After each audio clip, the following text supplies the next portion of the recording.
Hello guys, so kasal na namin. Punta ba tayo sa labas, bibili daw tayo.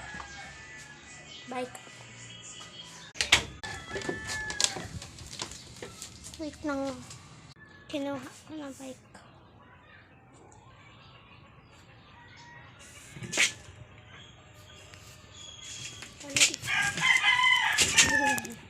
Tikan yun ha, wait lang. Iwan ko muna sa cellphone ko dito. Pauwi tayo. Ano nyo oh. Sira-sira man bike ko. Sira oh. Pinuntahan ko lang yung pinakalapit.